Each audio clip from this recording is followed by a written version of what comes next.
नाम के गांव में सुभाष नाम का एक गरीब आदमी अपने परिवार के साथ रहता था। उसके घर में उसकी पत्नी सुजाता और 7 साल की बेटी निशु रहती थी।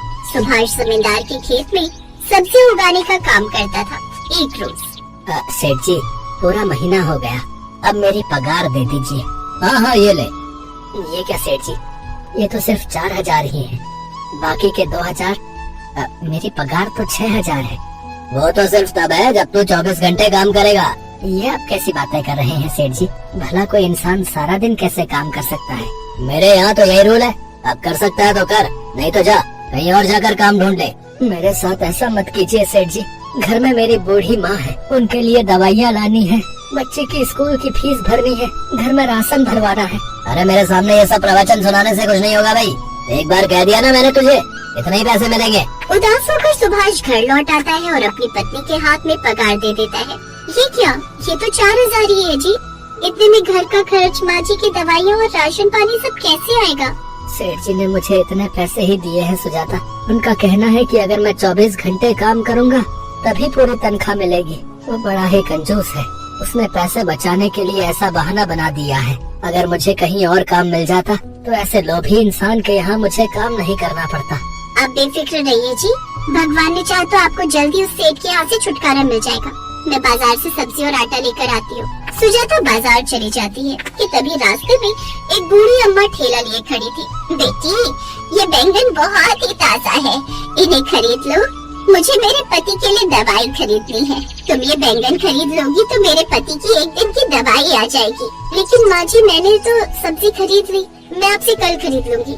ले जाओ बेटा, ये खराब नहीं होते, इन्हें तुम कितने भी दिन अपने घर में रख लेना। लेकिन माँ जी, ये तो बैंगन लाल रंग के हैं और मैंने तो ऐसे लाल रंग के बैंगन पहले कभी नहीं देखे।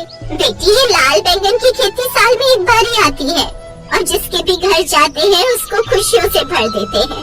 तुम चाहो तो ये सारे बैंगन 30 रुपए में ले जाओ, ये जल्दी खराब नहीं होंगे। इतने पैसों में मेरे पति की दवाई आ जाएगी। मेरे पास तो सिर्फ 30 रुपए बचे हैं और मुझे घर में दूध भी लेकर जाना है। लेकिन कोई बात नहीं, अगर एक दिन घर में दूध नहीं आएगा तो कोई बात नहीं, कम से कम इन बूढ़ी अम्मा के पति की दवाई तो आई जाएगी। कुछ देर सोचने के बाद, ये लीजिए माँ जी 30 रुपए और मुझे ये सारे लाल बैंगन दे दीजिए।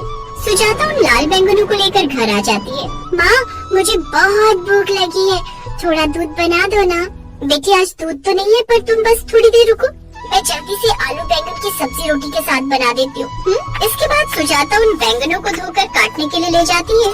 लेकिन जैसे ही वो लाल बैंगन को काटने के लिए अपने हाथ में उठाती है, वैसे वो बैंगन उछल कर नीचे गिर जाता है। ओफो, अभी तो मैंने धोकर लाई थी, अब जल्दी से इन्हें काट लूं, सबको जोरों की भूख लगी है। अरे लेकिन तुम हमें काट दोगी तो हमारी सारी जादुई शक्तियाँ खत्म हो जाएंगी। अरे फिर से वही आवाज, आखिर ये आवाज आ कहाँ से रही है? जरा ध्यान से देखो, मैं हूँ जादुई लाल बैंगन और ये सब मेरे भाई बहन हैं। हम यहाँ तुम्हारी मदद के लिए आए हैं। सुजाता की नजर जब उन जादुई लाल बैंगनों पर जाती है तो वो हैरान रह जाती है। हे भगवान, उस अम्मा ने मुझे ये कैसे बैंगन दे दिए? कहीं ये सब कोई भूत भूत तो नहीं? और वो बूढ़ी अम्मा कहीं कोई जादू करनी तो नहीं? अरे नहीं, वो बूढ़ी अम्मा नहीं, बल्कि परीलोक की एक परी थी। वो बहुत बार पृथ्वी लोक पर आकर लोगों की परीक्षाएं लेती है और धरती लोक में जो भी उनकी परीक्षा में खरा उतरता है उन्हें वो जादुई लाल बैंगन दे देती है ताकि हम उन लोगों की मदद कर सके। लेकिन तुम तो सिर्फ बैंगन हो, तो तुम लोगों की मदद कैसे कर सकते हो? हमने कहा ना कि हम सिर्फ बैंगन नहीं बल्कि जादुई लाल बैंगन हैं और तुम हमसे जो भी मांगना चाहती हो मांग सकती हो, हम तुम्हें सब कुछ देंगे। अच्छा, ये बात है। तो घर में सबको बहुत तेज भूख लगी है और हमने बहुत समय से कुछ अच्छा नहीं खाया है, तो तुम हम सब के लिए जल्दी से बढ़िया से पकवान बनाकर तैयार कर दो। पल भर में ही वहाँ पर तरह तरह के व्यंजन बनकर तैयार हो जाते हैं। इतना सारा खाना, तुम्हारा बहुत बहुत धन्यवाद जादुई बैंगन। इतने सारे पकवान देखकर सुभाष कहने लगा, ये क्या सुजाता, इतने सारे पकवान? लगता है तुमने एक ही साथ सारे पैसे खर्च कर डाले। नहीं नहीं, ये सब कमाल तो जादुई लाल बैंगनों का है। जादुई लाल बैंगन? फिर सुजाता उन्हें सारी बात बताती है। अच्छा ऐसी बात है, तो फिर उन जादुई लाल बैंगनों से कहो कि वो हमें इस महीने निशु की स्कूल फीस भरने के पैसे दे दे, अगले महीने मैं उन्हें लौटा दूंगा। तभी उसकी ये बात जादुई लाल बैंगन सुन लेते हैं और वो उनसे कहते हैं, उन पैसों को लौटाने की कोई जरूरत नहीं है सुभाष। मैं अभी तुम्हें पैसे दे देता हूँ। आखिरकार मैं यहाँ तुम्हारी मदद के लिए ही आया हूँ।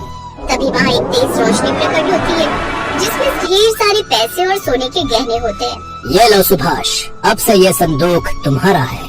लेकिन मैंने तो सिर्फ तुमसे अपनी बेटी की स्कूल की फीस मांगी थी, लेकिन तुमने तो मुझे इतना सब धन दे दिया। तुम बहुत नेक दिल हो सुभाष। अब तुम इन पैसों को जैसे चाहे इस्तेमाल कर सकते हो। तुम खुद का कोई व्यापार शुरू कर सकते हो जिससे तुम्हें कभी किसी की गुलामी नहीं करनी पड़ेगी।